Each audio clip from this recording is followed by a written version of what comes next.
So friends, let's start with thermodynamics in this session. What is thermodynamics? Can be broken up into two parts, thermo and dynamics. Thermo, as you all know, is nothing but heat. Dynamics would be changes or transfer. So thermodynamics basically deals with what? Heat energy and its transfer into various forms.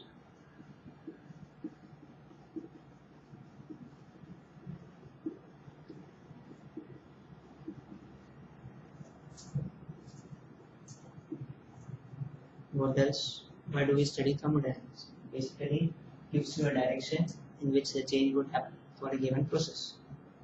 So, suggestion gives the direction. Sets the limit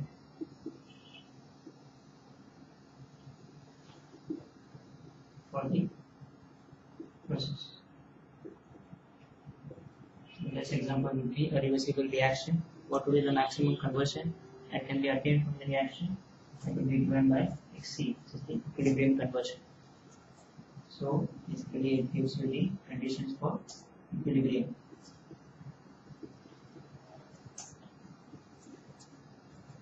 What else? It doesn't take into account rate or the time factor.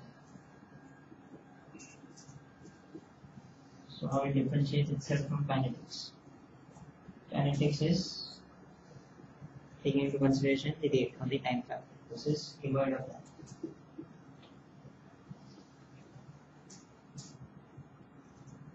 So overall, thermodynamics basically deals with heat and its transfer into various forms. It sets a limit or gives a direction in which the change will happen, that is whether it would be a spontaneous process or non-spontaneous based on free energy calculations. Sets the limit for the process, that is what would be the maximum conversion. Example would be the equilibrium conversion attained in a chemical reversible reaction. Conditions for equilibrium: when the vapor and the liquid for a distillation system would be in equilibrium. That conditions will be given by the thermodynamics or governed by the thermodynamics. The only factor how it differs itself from kinetics is the rate. It doesn't take into account the rate or the time. Again, further it can be classified as statistical and classical. But what we would be needing is the classical part. This is what forms the main portion. Statistical is more advanced thermodynamics, which you play at the molecular level. Right now we will be working in atomic. So let's go further and understand the terms in thermodynamics first, and then the detailed part. With respect to majorly it would be divided as thermodynamic terms, first thing to understand. Then we have first law, second law, application. Then we have the Carnot's engine, refrigeration, heat pump cycle.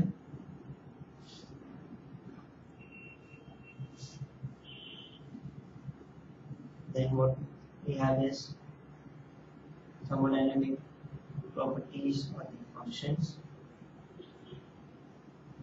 basic properties, basic equations, then detailed study of its energy and its generating function.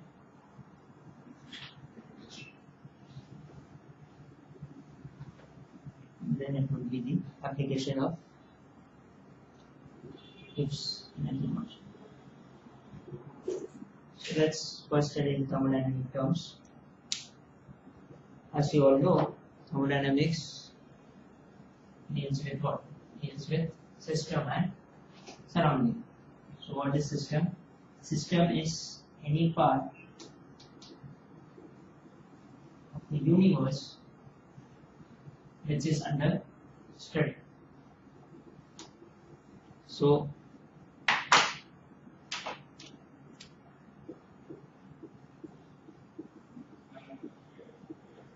System forms the part of the universe which is under study. So if you have a distillation column, streams are coming in,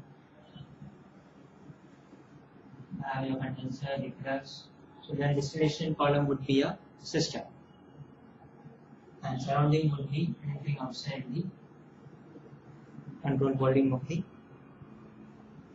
distillation column. So you have system, surrounding, together would be universe. Boundary separating system and surrounding. The line of demarcation which separates the system and the surrounding is the boundary. And then what you have? Types of system: open, closed, and isolated. Open system is those systems which exchanges both matter as well as energy with the surrounding. Closed system exchanges only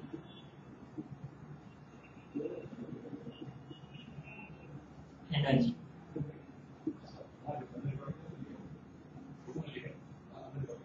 Isolated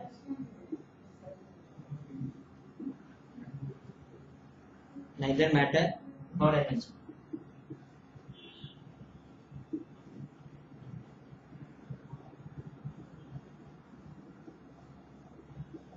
So what would be the examples? Water kept in a flask and is being heated. That would be open system. Water kept in a closed flask and heated. That would be a closed system. Water kept in an insulated flask. That would be a isolated. So this is classification of systems. Then you have thermodynamic properties. So any system, if you want to characterize, you need some properties. So thermodynamics, what we consider is pressure, temperature, entropy, volume, etc. So now these thermodynamic properties again can be classified as intensive and extensive.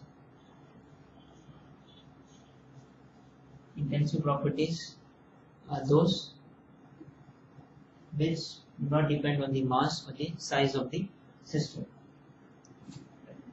Whereas extensive depend on mass and size of the system. Example would be for intensive, density. For extensive, volume. Other examples: temperature comes under intensive, pressure,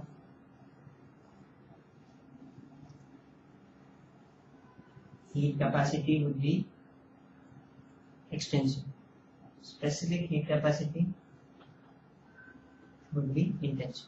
So the way to classify intensive and extensive, take any property and just see whether its value changes if you change the mass of the system.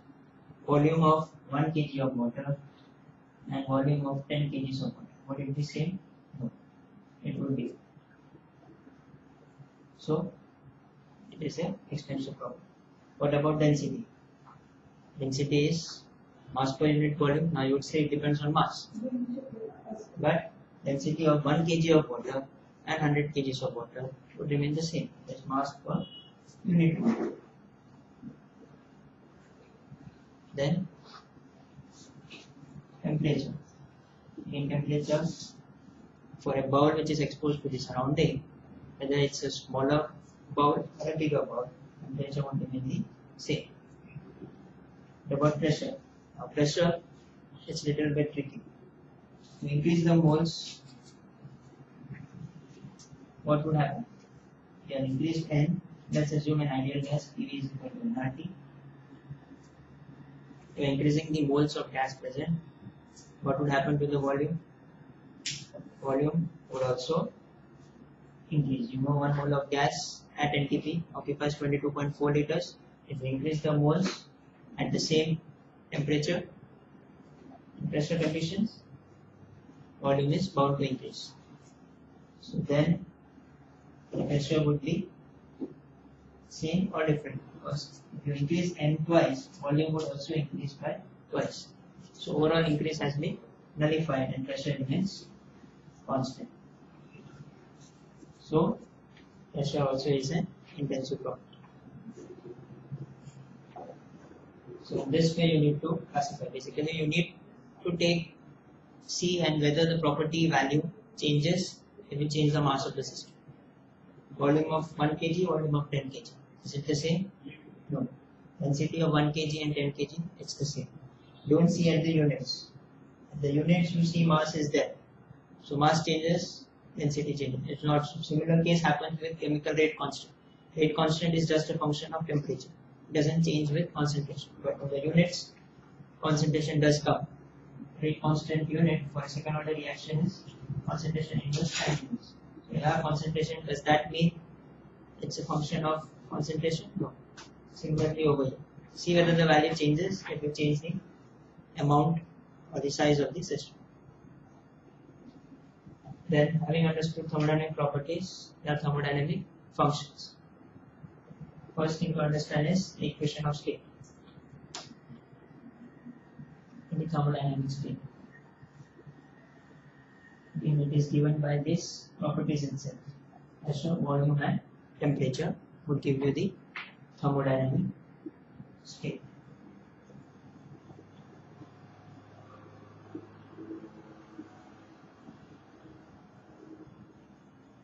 So it's function of pressure, volume, and temperature will be equal to shape. This gives you basically the equation of state. Now what does this tell you? From P, V, and T, to select two of them, the value of the third gets fixed. So only two of them are independent. So this is one type of way to represent PVT equal to 0. There are different equations, just like you have seen ideal gas equation, which we apply for ideal gas. For real gases, you have van der Waals equation of state, you have Penn-Robinson, then you have Artis-Hove. Depending on what are the types of gases, maybe the hydrocarbon is involved or other non-combustible gases maybe. So again, classification is done based on the properties of the real gases. They are electrovalent or electrolytic in nature, non-electrolytic in nature. Different equations of state have been used. But in normal calculations, we assume real gases to follow the ideal gas law. Again, that is valid when you have the operating conditions of high temperature and low pressure. Deviation from the ideal gas of the real gas increases as you go towards high pressure and low temperature. But other equations of state, Artis-Hove, Penn-Robinson, van der Waals, this is what is entered in your process simulators database. So when you try to evaluate the properties in an Aspen flow sheet or a process, any process simulator, it makes use of the other equations of state. Doesn't approximate with the ideal gas. Approximating with ideal gas gives you some error, but then that is taken account into your safety factor which you use for your design calculations. So thermodynamic state is clear. It's basically nothing but relation between PVT for the system. Different equations of state. Then moving further, you have thermodynamic state function. So any property, if it depends only on the initial and the final state of the system, then that would be your state function. So, then what's the difference between state and path? So if you say you move from state 1 to state 2, now that can be done through path A, through path B. Now if you are evaluating Suppose the change in free energy for this system from path state 1 to state 2, what is delta G? Now delta G for path B and delta G for path A. If it's the same, then what does it signify? Irrespective of the path followed, to move from state 1 to state 2, the delta G has not changed. So the property value or change in property is the same irrespective of the path. Then that becomes your state function. Whereas for the path function, the delta of the property or the change in the property to move from state 1 to state 2, if it changes with change in the path followed, then it becomes your path function. So entropy, free energy gives free energy, enthalpy, they come as the state function. Whereas path function, the work done would be different to go from state 1 to state 2 from path A side and that from path B side. So then this was what forms the basis for the thermodynamic terms. This is what we will be using in further discussions of the topics. System surrounding universe, boundary, the types of system open, closed and isolated, thermodynamic properties, intensive and extensive, how they are classified, what is thermodynamic state function, path function, how are this classified. And from the gate point of view, we may have mathematical problems of true or false based on this, the common terms or the definitions. So understanding is required for that. Again, open, closed, this will be basically used in the sums. Whenever you have a numerical given to you, which equation to apply would depend on the type of system. So first you need to identify what's the type of system, whether it's open or closed. So that's all with the initial start of the thermodynamic terms. The basics required, the definitions. Now let's go for the laws of thermodynamics, its application, and then move further into the topics.